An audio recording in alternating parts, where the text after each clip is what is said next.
کوئی جنت میں بھیج سکتا ہے؟ جہنم کوئی رسید کر سکتا ہے؟ اللہ کرے گا. تو ہم کیوں کسی کو جہنمی کا حکم لگائیں گے جب تک کہ وہ ایک صریح نص قطعی کا منکر نہ ہو جائے. ابھی میں قرآن سے ثابت کرتا ہوں اور 5 منٹ میں بہت کچھ آپ کو ثابت کر کے دکھاتا ہوں.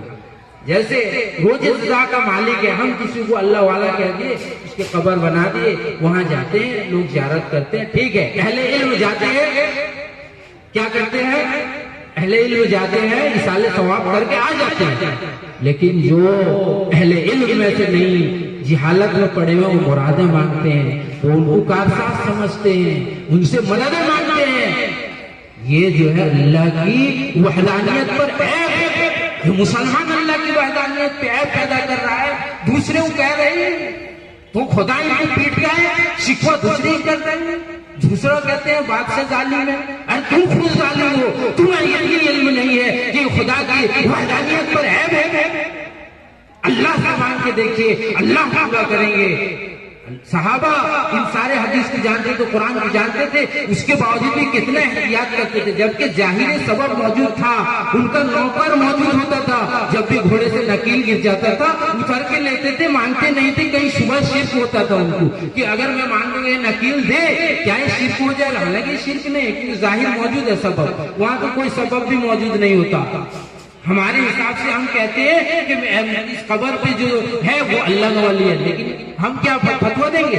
خود حدیث پاک میں موجود ہے. اللہ کے رسول کے صلی اللہ علیہ وسلم کے سامنے ایک صحابی کا انتقال ہوا، دوسرے صحابی کو جنتی کہنے لگے. منتخب حدیث میں حدیث آپ دیکھ لیں گے، حضرت محمد صاحب اس کو لکھے ہیں، وہاں پہ آپ دیکھ سکتے ہیں.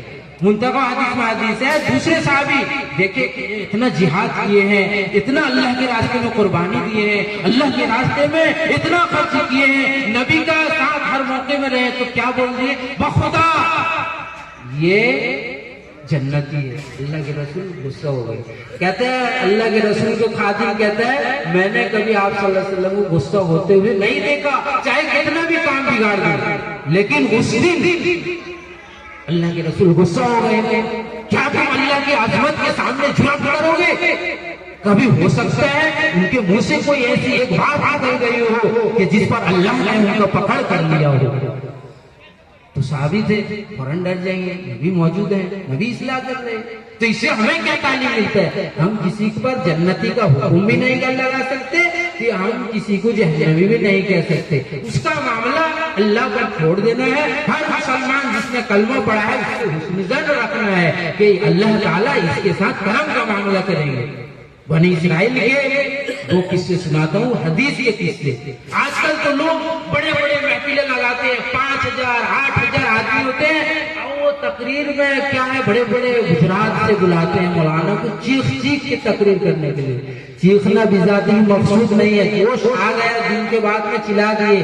اللہ فرماتا ہے ان انت والاصوات لصوت الحمید، کہ آوازوں میں سب سے بری آواز گدھے کی آواز ہے. پہلے اللہ کا وقصد فی مشرق وغضض من صوتک، چال میں میانہ روی اختیار کریے. بہت آدمی رہتے ہیں نا بہت زور سے اسپیڈ سے چل کے جاتے ہیں، وہ بھی نہیں چاہیے. اللہ کہہ رہا ہے چال میں میانہ روی رکھیے اور آواز کو پست رکھیے. ان انت والاصوات لصوت الحمید، کہ آوازوں میں بری آواز گدھے کی آواز ہے. ہاں اللہ کے رسول صلی اللہ علیہ وسلم جب بھی خطبہ دیتے تھے جوش میں دیتے تھے، آپ کے اندر جوش ہو، لیکن بہت چلانا یہ ذاتی مقصود نہیں ہے. کبھی چلا دیا الگ، زور سے چلا کے گجرات سے بلاتے ہیں اور قصے ایسے سناتے ہیں جس سے گمراہی پھیلے. کہتے ہیں کہ ایک ایسے بزرگ گزرے ہیں کہ وہ جس راستے سے گزرتے تھے وہ راستے میں جو دیکھتا تھا وہ بھی مسلمان ہو جاتے تھے. تماشا ہے. ارے اگر ایسے تھے تو پھر میں فتویٰ دیتا ہوں کہ ان کو ہر گلی سے گزرنا زندگی میں واجب تھا. کہتے ہیں مسلمان کو ایمان مومن بنانے کے لیے ان کو اتنا قربانی دینا ضروری نہیں تھا.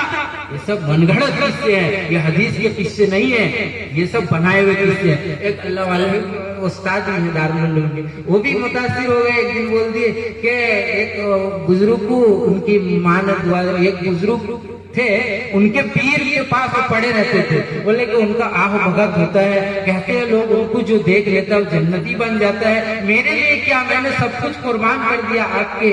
وہ یہ بتا دیے کہ آپ کو قبر میں جو دیکھے گا وہ بھی جنت میں جائے گا، جبکہ قبر کیوں دیکھے گا، قبر کے تو حفاظت کو منع کیا اللہ کے رسول صلی اللہ علیہ وسلم 3 رد وارد کیے، 3 رد کہ اس کو پلسترا کرنا یعنی سیمنٹ کا بنانا، پکا بنانا، اور اس میں کسی طرح کا گنبد بنانا، اور اس میں کسی طرح کا بھی خرافات کرنا، 3 ورڈ استعمال کیے۔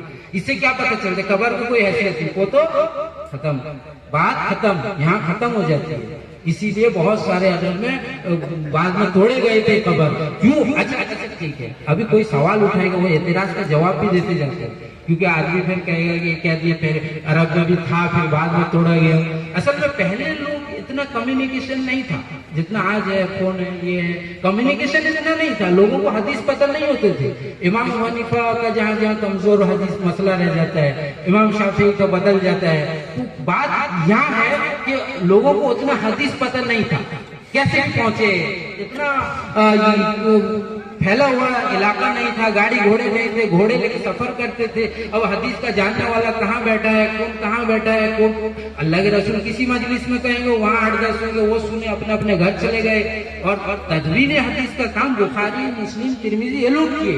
یہ سب جو مسئلے جو آئے، جو امام حنیفہ، امام مالک، امام شافعی، یہ جو ہے اس سے پہلے آ گئے تھے، ان تک جو حدیث پہنچا انہوں نے بہت امانت داری سے کام کیا اور صحیح مسئلہ متفر نہیں کیا ہے۔ اگر کہیں کہیں کمزور رہ جاتی ہے اس کی بعد والے علماء نشاندہی کرتے ہیں۔ اسی طرح ہو سکتا ہے اس وقت یہ حدیث لوگوں میں نئے ہو اور قبر پر بنا دے گئے، جب حدیث ہم پر موجود ہے ہم کسی کا سننے والے نہیں۔ ارے مومن آپ اس وقت تک نہیں ہو سکتے جب تک کہ اللہ کے رسول کی محبت سب پر غالب نہ ہو جائے۔ اللہ کے رسول فرماتے ہیں لا یؤمن احدکم حتی اکون احب الیہ من والدہ وولدہ والناس اجمعین۔ بخدا میں سے کوئی شخص اس وقت تک مومن نہیں ہو سکتا یہاں تک کہ میں محبوب بن جاؤں اس کے نزدیک، اس کے ماں باپ سے، اس کے بال بچوں سے، آل اولاد سے۔